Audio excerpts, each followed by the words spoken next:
à tous. J'espère que vous allez bien en ce dernier mois de l'année et que les fêtes de fin d'année se préparent bien aussi.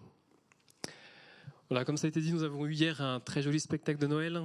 Et donc vraiment encore félicitations à tous les moniteurs, à tous les enfants et à tous ceux qui ont contribué d'une manière ou d'une autre. C'était très réussi. Donc Noël, c'est la fête de la naissance de Jésus, comme nous l'avons vu dans le spectacle d'hier. Mais dans notre société, c'est aussi surtout une fête où nous achetons et nous offrons des cadeaux à nos familles, à nos amis, à ceux qui nous sont chers. Et qui d'entre vous aime recevoir des cadeaux qui viennent améliorer son confort au quotidien ? Ah, je vois plusieurs mains qui se lèvent. Ah, je pense que c'est le cas de la plupart d'entre nous. D'une manière générale, l'être humain aime le confort, aime toutes les commodités matérielles qui procurent le bien-être. Par exemple, une personne qui vit dans un pays où il faut aller puiser de l'eau pour boire, pour faire sa toilette et pour faire la vaisselle, il va aimer le confort de l'eau courante au robinet, où l'eau est à portée de main pour faire la vaisselle aussi. Ah, il y a beaucoup moins d'efforts à faire quand on a l'eau juste en ouvrant le robinet que quand il faut qu'on aille aller puiser de l'eau. Donc c'est un confort dans lequel nous avons la chance de vivre ici dans notre pays en France. Et puis il y a d'autres conforts, par exemple ceux qui ont été habitués avec une connexion ADSL pas très rapide. Maintenant il y a la fibre optique qui va beaucoup plus vite, donc il y a le confort de la vitesse. Et voilà, on a plus de rapidité, on a moins à attendre. Donc il y a plein de petites choses comme ça qui visent à améliorer notre confort au quotidien. Nous avons aussi plein de petites choses ou de grandes choses dans notre quotidien pour améliorer notre confort. Ça peut être le confort de la voiture, ça peut être le confort de la maison, ça peut être le confort au travail. Et ces choses sont bonnes en soi. Et chacun d'entre nous, nous avons ce qu'on appelle une zone de confort. Cette zone de confort fait référence à un état psychologique dans lequel une personne se sent à l'aise, en sécurité, habituellement en évitant tout changement dans une situation potentiellement stressante. Et par rapport au confort, par rapport à la zone de confort, j'aimerais que nous réfléchissions ensemble ce matin sur un thème qui est sortir de notre zone de confort. Donc ce message a été intitulé « Sortir de sa zone de confort, une invitation à la croissance spirituelle ». Sortir de la zone de confort, une invitation à la croissance spirituelle. Et pour cela, nous allons étudier plusieurs personnages bibliques qui sont sortis de leur zone de confort, et nous verrons un peu plus en détail pourquoi sortir de sa zone de confort, et nous terminerons par quelques points pratiques pour sortir de sa zone de confort. Commençons tout d'abord par étudier la parole de Dieu. Tout d'abord, je tiens à souligner que ces expressions zone de confort, sortir de sa zone de confort, ne sont pas explicitement mentionnées en tant que telles dans la parole de Dieu. Mais nous trouvons dans la Bible de nombreux enseignements, nous trouvons de nombreuses exhortations, de nombreux enseignements à travers de la vie, de ce qu'ont vécu les uns les autres, qui encouragent les croyants à faire preuve de foi, à se dépasser et à être ouverts aux changements et aux défis. Et je vous propose qu'on prenne ensemble un premier exemple, qui est l'exemple d'Abraham. Et nous allons lire ensemble Genèse au chapitre 11, à partir du verset 31, donc dans la version Summer. Et donc nous allons lire donc, du chapitre 11, verset 31, jusqu'au chapitre 12, au verset 7. Donc verset 31 du chapitre 11. Téra, donc il s'agit ici du père de Abraham, qui s'appelait encore à ce moment-là Abram. Donc Téra partit d'Our en Chaldée. Donc le Chaldée, c'est le pays natal d'Abraham et de son père Téra et de Lot. Donc en emmenant avec lui son fils Abram, son petit-fils Lot, le fils de Haran et Saraï, sa belle-fille, la femme d'Abram, pour se rendre au pays de Canaan, mais arrivés à Haran, ils s'y établirent. Téra vécut 205 ans, puis il mourut à Haran. L'Éternel dit à Abram, « Va, quitte ton pays, ta famille et la maison de ton père pour te rendre dans le pays que je t'indiquerai. Je ferai de toi l'ancêtre d'une grande nation. Je te bénirai, je ferai de toi un homme important et tu deviendras une source de bénédiction pour d'autres. Je bénirai ceux qui te béniront, et je maudirai ceux qui te maudiront, ceux qui t'outrageront, pardon. Tous les peuples de la terre seront bénis à travers toi. Abraham partit donc comme l'Éternel le lui avait demandé. Et Lot s'en alla avec lui. Abraham avait 75 ans quand il quitta Haran.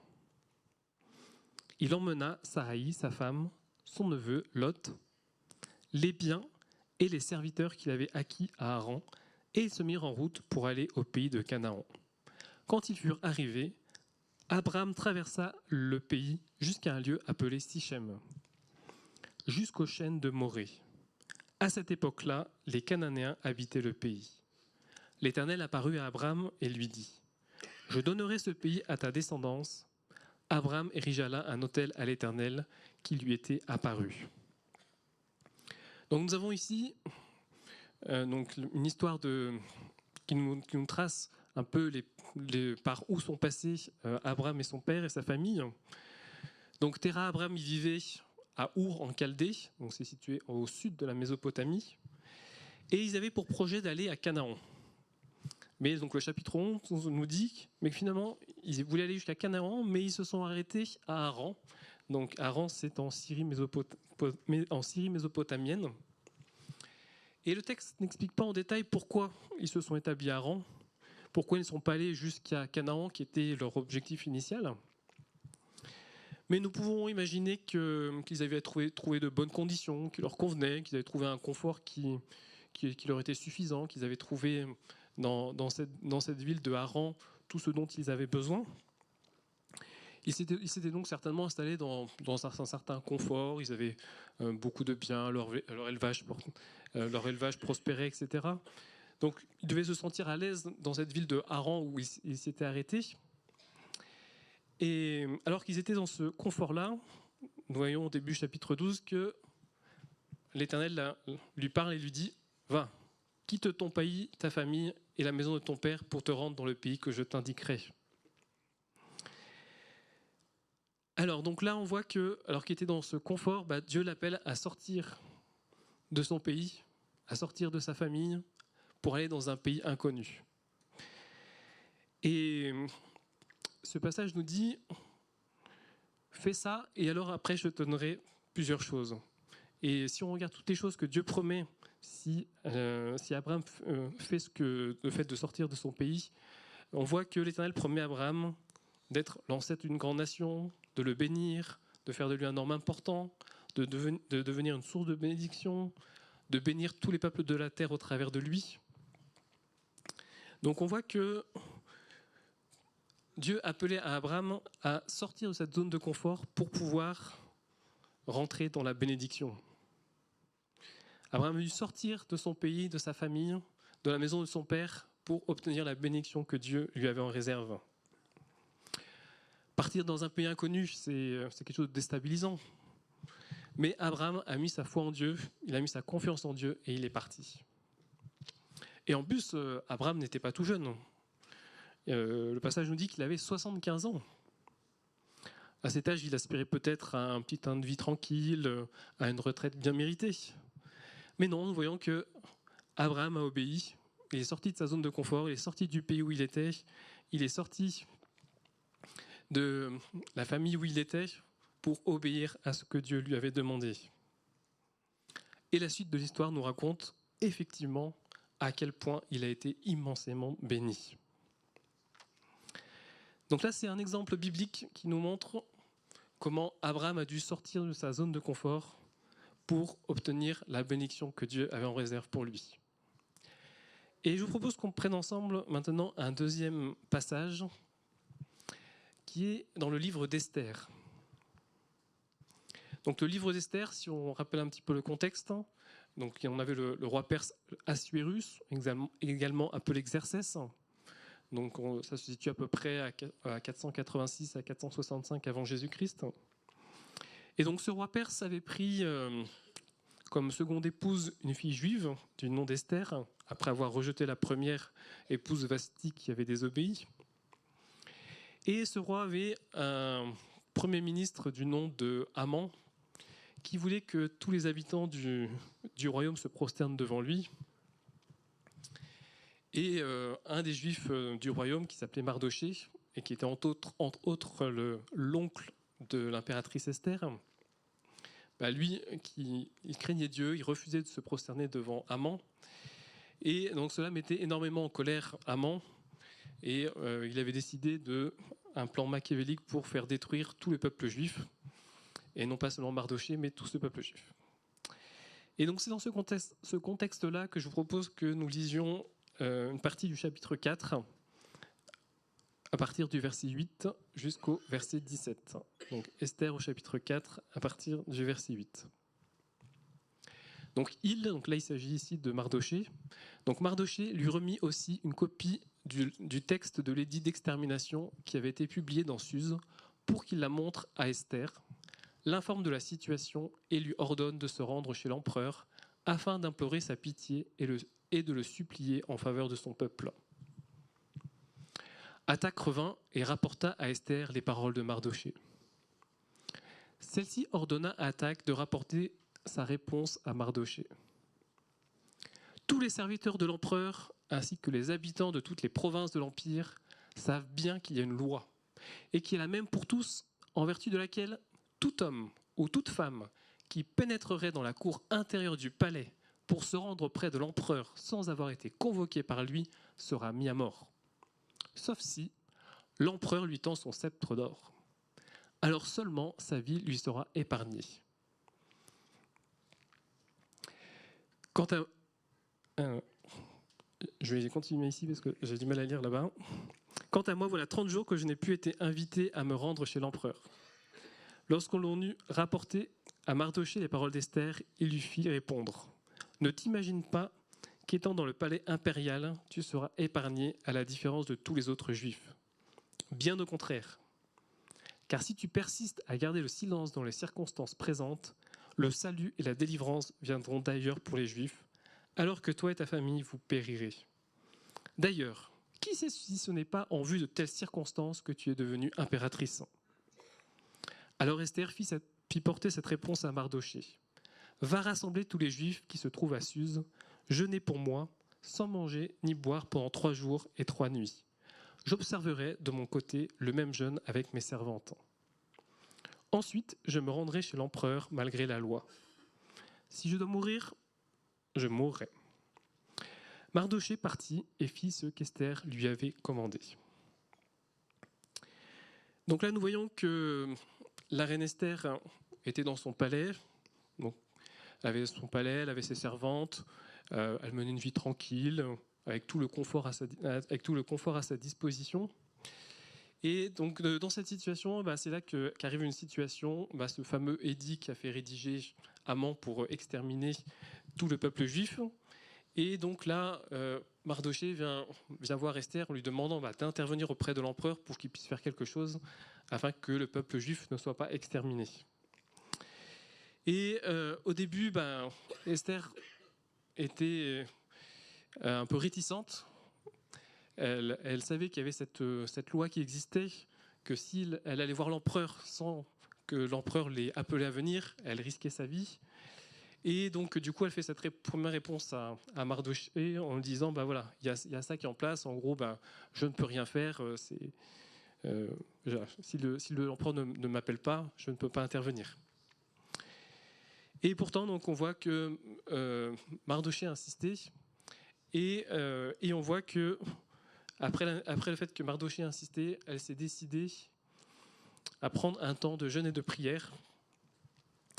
Et on voit que ce temps de jeûne et prière qu'a fait Esther lui ont donné la force et le courage de surmonter la peur d'être mise à mort si l'empereur n'acceptait pas qu'elle puisse rentrer dans sa présence. Et la suite de l'histoire nous montre qu'effectivement, son intervention auprès de l'empereur a permis à tout le peuple juif d'être sauvé, puisque un autre édit a pu être mis en place qui a permis aux Juifs de se défendre. Donc Esther, parce qu'elle est sortie de sa zone de confort, parce qu'elle a réussi à surmonter la peur d'être mise à mort, Elle a pu être ainsi un instrument de salut pour le peuple juif. Elle a fait cette étape de partir à l'inconnu, de partir voir l'empereur sans savoir si, oui ou non, il allait la mettre à mort. Et ce jeûne et prière qu'elle lui a fait lui a donné ce courage. Prenons ensemble maintenant un troisième exemple. Cette fois-ci, c'est dans le Nouveau Testament. Et je vous propose que nous lisions ensemble Luc au chapitre 10, à partir du verset 1 jusqu'au verset 9, dans la version Summer, s'il te plaît. Donc Luc au chapitre 10, à partir du verset 1. Après cela, le Seigneur choisit encore 72 autres disciples et les envoya deux par deux pour le précéder dans toutes les villes et les localités où il devait se rendre. Il leur disait : la moisson est abondante, mais les ouvriers peu nombreux. Demandez donc au Seigneur à qui appartient la moisson d'envoyer des ouvriers pour la rentrée. Allez, je vous envoie comme des agneaux au milieu des loups. N'emportez ni bourse, ni sac de voyage, ni sandales, et ne vous attardez pas en chemin pour saluer les gens. Lorsque vous entrerez dans une maison, dites d'abord que la paix soit sur cette maison. Si un homme de paix y habite, votre paix reposera sur lui. Si ce n'est pas le cas, elle reviendra à vous. Restez dans cette maison, prenez la nourriture et la boisson que l'on vous donnera, car l'ouvrier mérite son salaire. Ne passez pas d'une maison à l'autre pour demander l'hospitalité. Dans toute ville où vous irez et où on vous accueillera, mangez ce qu'on vous offrira. Guérissez les malades qui s'y trouveront et dites aux gens, le royaume de Dieu est proche. Mais dans toute ville où vous entrerez et où l'on ne voudra pas vous recevoir, allez sur la place publique et dites : la poussière de votre ville qui s'est attachée à nos pieds, nous la secouons contre vous. Sachez pourtant ceci, le royaume de Dieu est proche. Je propose qu'on saute maintenant jusqu'au verset 17. Quand les 72 disciples revinrent, ils étaient pleins de joie et disaient : Seigneur, même les démons se soumettent à nous quand nous leur donnons des ordres en ton nom. Oui, leur répondit-il, je voyais Satan tomber du ciel comme l'éclair. Écoutez bien ceci. Il est vrai que je vous ai donné le pouvoir de marcher sur les serpents et les scorpions et d'écraser toutes les forces de l'ennemi sans que rien ne puisse vous faire du mal. Toutefois, ce qui doit vous réjouir, ce n'est pas de voir que les esprits mauvais vous sont soumis, mais de savoir que vos noms sont inscrits dans le ciel. Donc nous avons dans ce passage les disciples qui avaient pris beaucoup de temps près de Jésus. Ils étaient au bénéfice de tous les enseignements de Jésus. Ils voyaient Jésus faire des miracles, ils voyaient Jésus prier pour les malades et les malades étaient guéris. Et là dans ce passage, qu'est-ce qui se passe ? Jésus leur dit, voilà, maintenant c'est à vous. Maintenant c'est à vous, allez-y deux par deux. Allez-y deux par deux, allez dans les différentes villes et allez prêcher la bonne nouvelle. Si vous voyez des malades, priez pour eux, guérissez-les. Et donc du coup, ça peut être, on imagine un peu la situation où les disciples ils étaient en sécurité, ils étaient auprès de Jésus, c'est Jésus qui faisait tout. Et là, tout à coup, là, Jésus leur disait, maintenant, c'est à vous d'intervenir. C'est à vous d'intervenir. Et en plus, Jésus leur donne des consignes assez strictes, puisqu'il leur dit, n'emportez ni bourse, ni sac de voyage, ni sandales, et ne vous attardez pas en chemin. Donc non seulement ils perdent la sécurité de la présence de Jésus, mais en plus Jésus leur demande de partir sans argent, sans affaires, même sans sandales.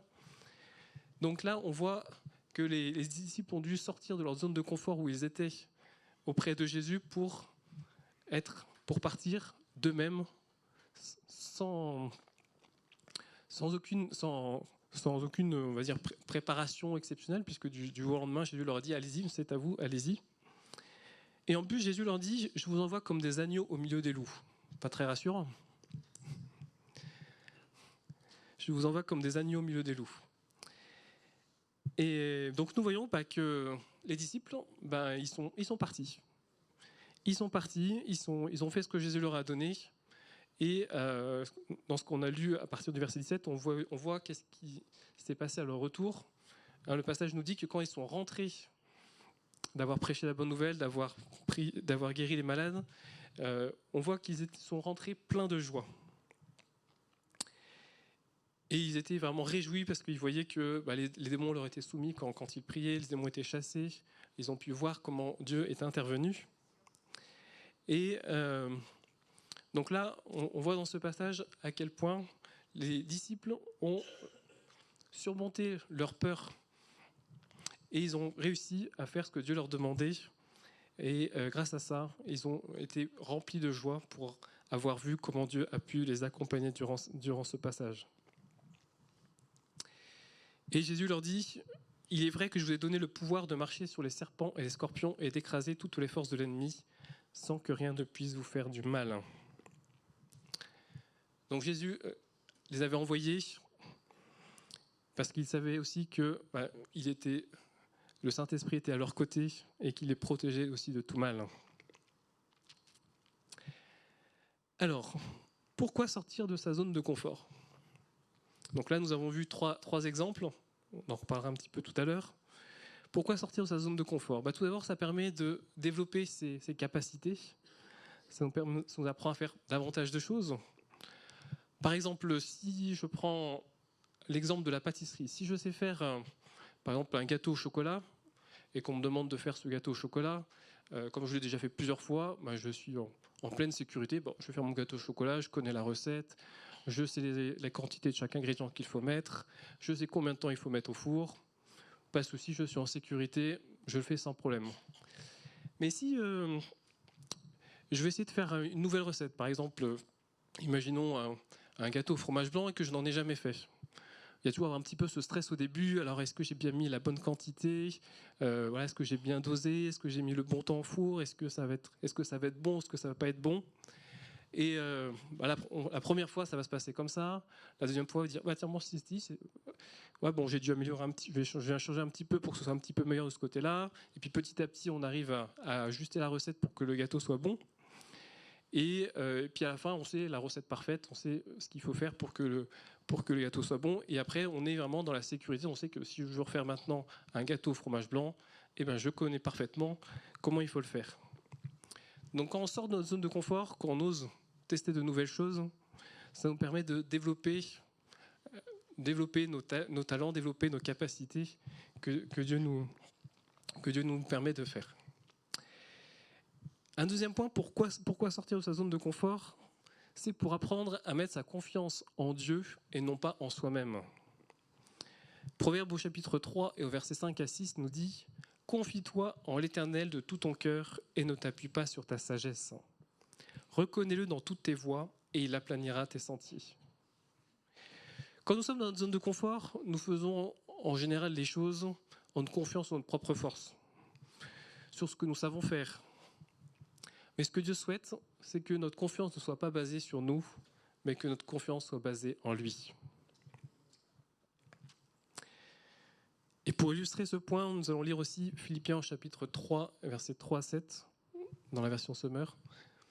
Philippiens chapitre 3, donc il s'agit de l'apôtre Paul qui parle et qui dit dans ce passage « En réalité, c'est nous qui sommes circoncis de la vraie circoncision, puisque nous rendons notre culte à Dieu par son esprit et que nous mettons toute notre fierté en Jésus-Christ au lieu de placer notre confiance dans ce que l'homme produit par lui-même. Et pourtant, je pourrais, moi aussi, placer ma confiance dans ce qui vient de l'homme. Si quelqu'un croit pouvoir se confier en ce qui vient de l'homme, je le puis bien davantage. J'étais circoncis le 8e jour, je suis israélite de naissance, de la tribu de Benjamin, de pur sang hébreu. Pour ce qui concerne le respect de la loi, je faisais partie des pharisiens. Quant à mon zèle, il m'a conduit à persécuter l'Église. Face aux exigences de la loi, j'étais sans reproche. Toutes ces choses constituaient à mes yeux un gain, mais à cause du Christ, je les considère désormais comme une perte. Donc l'apôtre Paul nous dit dans ce passage, au lieu de placer notre confiance dans ce que l'homme produit par lui-même, nous mettons toute notre fierté en Jésus-Christ. Apprendre à sortir de notre zone de confort pour ne pas mettre notre confiance en nous-mêmes, ne pas mettre notre confiance sur notre éducation, ne pas mettre notre confiance sur notre formation, ne pas mettre notre confiance sur les études qu'on a faites, mais à mettre notre confiance sur notre Seigneur qui nous donne toutes les capacités dont nous avons besoin pour faire ce qu'il nous demande de faire. Alors pourquoi sortir de sa zone de confort? Donc, nous avons déjà vu 2 points. On peut également dire pour sortir de sa zone de confort pour pouvoir être béni. C'est l'exemple d'Abraham que nous avons vu tout à l'heure. Abraham devait sortir de son pays pour pouvoir être béni. Pour avoir la bénédiction, il fallait qu'il sorte de son pays, il fallait qu'il sorte de sa zone de confort. Sortir de sa zone de confort pour pouvoir être béni, pour avoir toute la pleine bénédiction que Dieu a en réserve pour nous. Sortir de sa zone de confort également pour être un instrument de salut. C'est l'exemple que nous avons vu d'Esther. Esther, en étant sortie de sa situation de confort dans laquelle elle était, elle a pu être un instrument de salut pour le peuple juif. Et ça peut aussi nous enseigner à, par exemple, sortir de notre zone de confort pour être un instrument de salut pour ceux qui se perdent. D'oser prendre le temps de parler de l'évangile à ceux qui ne le connaissent pas. Pourquoi sortir de notre zone de confort? Éphésiens au chapitre 4, verset 15 nous dit « Au contraire, en exprimant la vérité dans l'amour, nous grandirons à tous égards envers celui qui est la tête, le Christ. » La parole de Dieu nous invite à grandir spirituellement. Et à sortir de nos zones de confort, cela nous aide à grandir spirituellement. Albert Einstein, qui est un physicien très reconnu, a dit « La folie, c'est de faire toujours la même chose et de s'attendre à un résultat différent. Si nous faisons toujours la même chose, nous obtiendrons les mêmes résultats. Si nous restons dans notre zone de confort, nous allons stagner dans la situation où nous sommes. En sortant de nos zones de confort, c'est là qu'on fait des choses nouvelles et c'est là que nous obtenons des résultats différents. 1 Timothée 4,15 nous dit, donc là c'est l'apôtre Paul qui parle à Timothée, « Occupe-toi de ces choses, donne-toi tout entier à elles, afin que tes progrès soient évidents pour tous. » La parole de Dieu nous invite à progresser dans notre marche spirituelle et à progresser de telle sorte que tous ceux qui sont autour de nous puissent voir les progrès que nous avons faits. Si on lit ce même passage dans la version Summer, c'est marqué « afin que tout le monde soit frappé de tes progrès ». Donc ça note vraiment frappé de tes progrès, donc c'est vraiment visible. Les gens peuvent voir visiblement la croissance spirituelle qui a été obtenue. Pourquoi sortir de sa zone de confort? Parce que aussi cela donne de la joie de faire de nouvelles choses, ça donne de la joie de faire ce que Dieu nous demande de faire. C'est l'exemple des disciples que nous avons vu aussi, qu'ils avaient été remplis de joie après s'être rendus compte qu'ils avaient la capacité eux aussi de prier pour les malades, que les malades soient guéris, de prier pour que les démons soient chassés et que les démons étaient chassés. Pourquoi sortir de sa zone de confort? Ésaïe au chapitre 54 au verset 2 nous dit « Élargis l'espace de ta tente, qu'on déploie les couvertures de ta demeure, ne retiens pas, allonge tes cordages et raffermis tes pieux. » Élargis l'espace de ta tente. Sortir de sa zone de confort pour élargir ses horizons.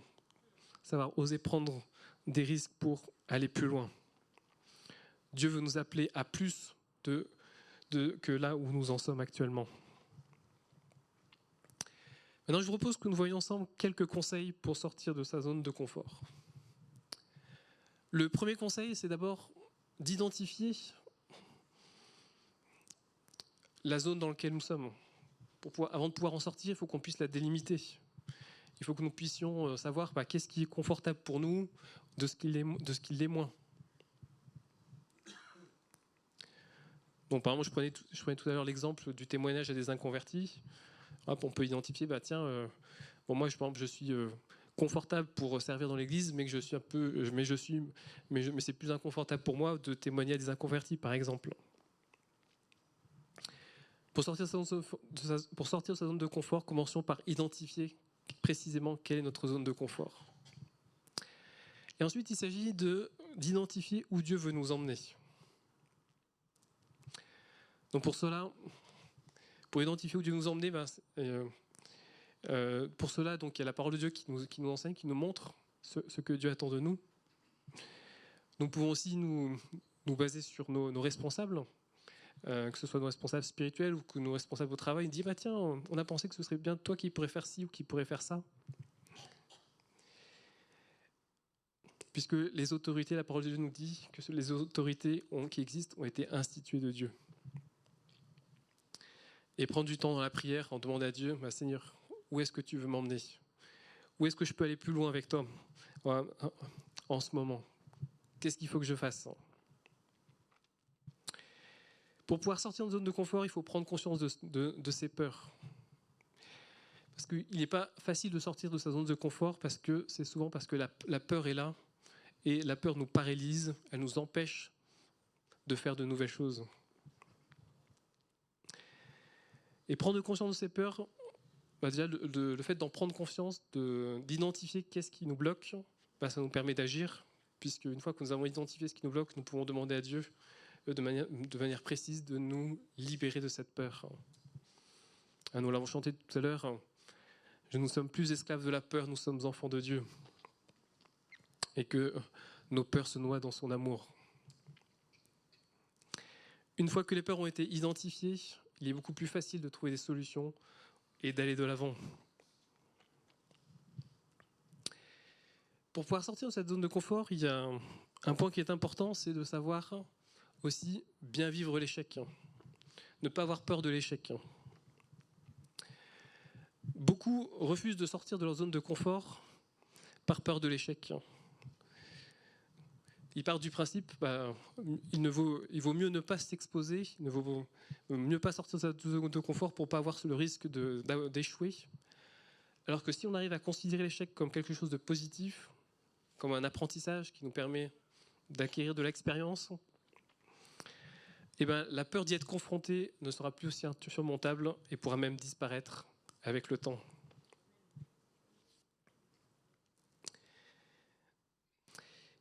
Et lié avec ce fait de bien vivre l'échec, il y a aussi cette notion d'humilité. De ne pas avoir peur du regard des autres. Lorsque l'on démarre de nouvelles choses, c'est sûr qu'au début, on ne va pas être au tip-top dès la première fois. Je prends l'exemple tout à l'heure de la pâtisserie de ce gâteau. Peut-être que la première fois que j'ai fait mon gâteau au fromage blanc, il n'était pas au top.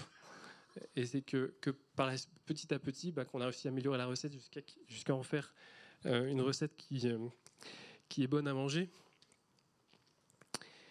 Et le fait de demander l'humilité, ça permet d'accepter de ne pas être au top toujours, d'accepter que on puisse voir que nous ne sommes pas infaillibles.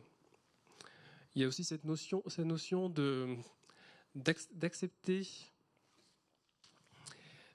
qu'on voit nos défauts, d'accepter qu'on voit qu'on n'est pas le meilleur dans cette situation, mais avoir cet esprit qui nous permet d'apprendre. Et au fur et à mesure qu'on apprend, on se développe et ensuite on devient bon. Pour sortir de sa zone de confort, il est aussi bien de s'entourer des bonnes personnes. De savoir s'entourer de personnes qui ont réussi à sortir des zones de confort dans lesquelles elles étaient, qui ont réussi à s'appuyer sur Dieu pour pouvoir aller de l'avant là où Dieu leur demandait.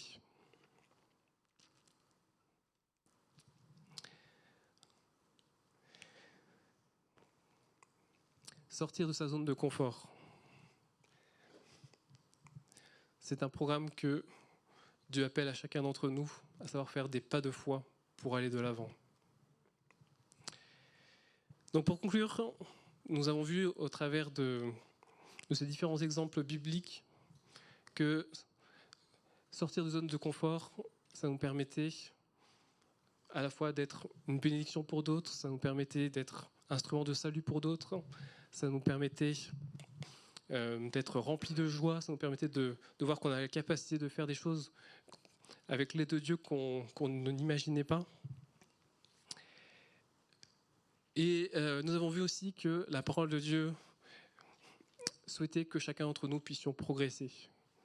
Que le désir de Dieu, c'est que nous puissions croître à tous égards. Que le désir de Dieu, c'est que nous puissions atteindre sa stature parfaite. Et pour cela, je vais vous inviter chacun, chacune, à prendre un temps dans cette semaine et d'identifier où est-ce que j'en suis. Où est ma zone de sécurité? Qu'est-ce que Dieu attend de moi? Qu'est-ce que Dieu m'appelle? Quels sont les blocages qui m'empêchent de rentrer dans ce que Dieu m'a demandé de faire?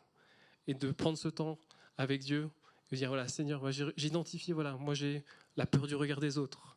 Moi j'ai la peur d'échouer. Moi j'ai la peur de ci. Moi j'ai la peur de ça. Et demander à Dieu, Seigneur, viens intervenir. Viens me libérer de toutes ces peurs. Aide-moi, Seigneur, à aller de l'avant afin que je puisse être pleinement libéré et que je puisse rentrer dans ce que tu as mis devant moi. Amen. Je termine en priant. Seigneur, nous te remercions pour ta parole. Merci parce que tu es notre Père. Merci parce que tu es celui, Seigneur, qui nous accompagne à chaque instant, qui nous accompagne, Seigneur, dans tous les changements, Seigneur, qui se passent dans nos vies. Et Seigneur, notre désir, Seigneur, c'est de te faire plaisir. Notre désir, Seigneur, c'est d'aller là où tu souhaites que nous allions. Et Seigneur, je te prie que tu puisses nous donner de pouvoir, Seigneur, sortir de nos zones de confort qui nous bloquent, qui nous empêchent d'aller plus loin avec toi, Seigneur. Seigneur, je te prie que tu puisses nous libérer de toute peur, que tu puisses détruire tout blocage que l'ennemi voudrait mettre dans nos pensées, afin que nous puissions aller plus loin avec toi. Merci parce que tu as des projets de paix, d'avenir et d'espérance pour chacun d'entre nous, et que tu vas permettre, Seigneur, que chacun d'entre nous puissions y rentrer. Amen.